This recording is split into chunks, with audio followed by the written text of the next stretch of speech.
Hey everyone, welcome back to another video. Today we have the 5th round of the Portugal's Masters 2021, played in Fátima in Portugal. And in this round I was playing against international master Paulo, which is a very respected and very strong player in Portugal and overall. So I had the white pieces, and in my previous round, in round 4, I got my first win in this tournament. A little bit of a spoiler there. Assuming you've already seen the other videos, of course, and let's see this game. So I played c4. In this tournament, I actually varied a lot between, I actually played e4, d4, and c4, all three of the main of the popular moves. And the game, he played this slight sideline with c5. d5 is more often played. But okay, c5, and this leads to a very interesting gambit, almost by force. After e5, he has to go with the knight back. Looks a little bit odd. The point is that, okay, I have a lot of dark squared weaknesses, and if he gets the chance to go d5, he is just fine. So it's important for white to go d4 and actually seize the initiative. So this pawn is on prise. He must take it. Knight db5. So I'm threatening to come in here with a check, which he allows. Check, takes, f6 now to defend this knight that was hanging here. Bishop e3, knight e7, bishop b6, and at first it looks like this queen is trapped, but he has this move, knight f5. And so this is all theory until here, and we both knew the theory until here, funny enough. So here there are two moves. There's a move I played, queen b4, and there is queen c5. Both have roughly the same number of games. It really only varies a couple of games. So I played queen b4, and after knight c6, first, queen c5, queen e7. And in a couple of moves, the point of this gambit will be revealed. I played long castles, queen e7, or queen takes e7 is also possible. I played long castles, he traded queens, and went d6. So I can take the pawn back that I sacrificed if I want to. Now, why did he do this? Well, to understand this, we must, take a look at what's going on. So I would say by here, move 16, this is really the first moment where we should stop and analyze the position in front of us. So what do I have? Well, I'm a pawn down, but I have much more development, right? I've castled. My pieces are all, well, this rook is still here, but okay, the bishop can come out, the rook can come out. And my plan of development seems very harmonious, very simple. I've also got the bishop pair. If you don't know, the bishop pair is very good in open positions like this one. You can see the whole center and other sides of the board are open. So the bishops are very good in these positions. This bishop here is just cutting through very important parts of his position. For example, he would love to go b6 and get this bishop developed, but he cannot do that because of my bishop. And so it's quite a big problem for him to develop this. And if he doesn't develop this guy, then how does he develop this one? It's just a huge problem. So the position here is around equal. I quite like these positions for white. I feel like white is playing for two results. And what that means, if you don't know, is that white either wins or draws this game. Basically, it's very hard for black to win such a position. And that is true. Now, he played d6, which is the only move that's been seen here before. But here I played a new move, obviously unknowingly, because we both didn't know the exact theory in this position. I played bishop b6, which I marked as inaccurate, just because it steers the game from slightly better for white to total equality. Mind you that I had, in this game, I was on 1 out of 4, so 1 win and 3 losses. So I was, again, very, very avid for a win.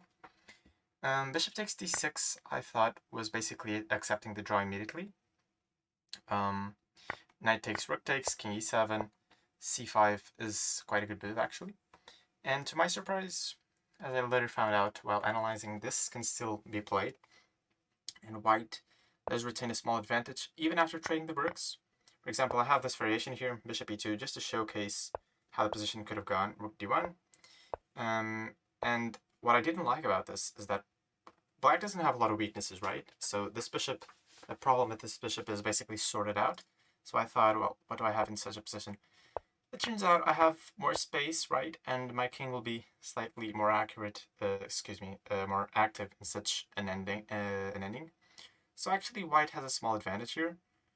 Again, it's very tiny, but it's more than what I got in the game. Let's go back a bunch of moves. And here I played bishop b6. It's not that this is a particularly bad move, just not the best. Here he played h5, which is a good move. Because of king e7, it gives me an opportunity to go g4, and after something like knight h6, I can go bishop e2, and this knight is misplaced here, my bishop can come here, and if my bishops start working together, that's basically what I was looking for. So he has to maintain this knight on f5, he plays h5, good move. And here I can see nothing better than to go for what I went for. This pawn is his main weakness, but I didn't want to take with my bishop because I felt like this bishop is very good. In the long run, this bishop stops this pawn from moving, and also it controls this d8 square. Also notice that the bishop can't really be dislodged from here.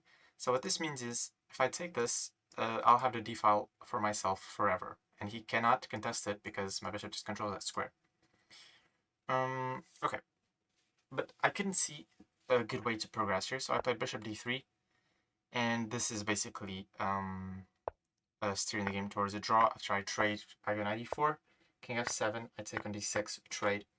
And I thought that, okay, this is the stereotypical ending where the opposite colored bishops are the deciding factor of whether this is a win or a draw.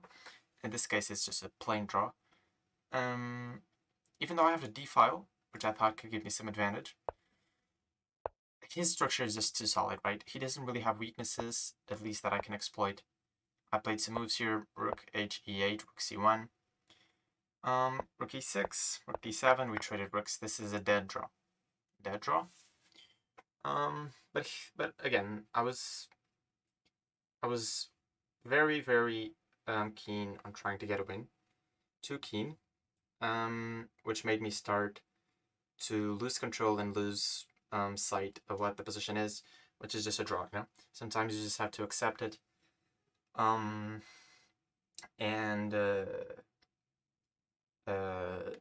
try to improve on the next game, but this one is clearly just a draw.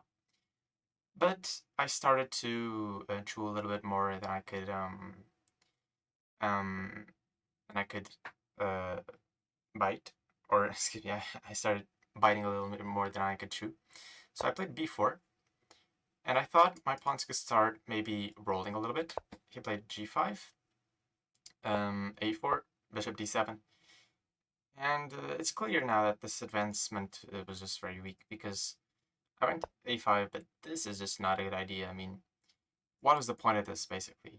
I mean, my pawns are not going anywhere, right? This can't be pushed no time soon. This cannot be pushed, or shouldn't. And yeah, I can't go b5 here, because he just takes. I have to take with this one. And I can come down here with a check, he's got activity. Just a very, very greedy plan. So a5, f5, this is still a draw. But it's hard now, because you see, his pawns are all coming down. And okay, f4 check, takes. King d4 was inaccurate, king d3 was better. Already these moves are not so, trivial. King f6, rook g1, king d5 here was better.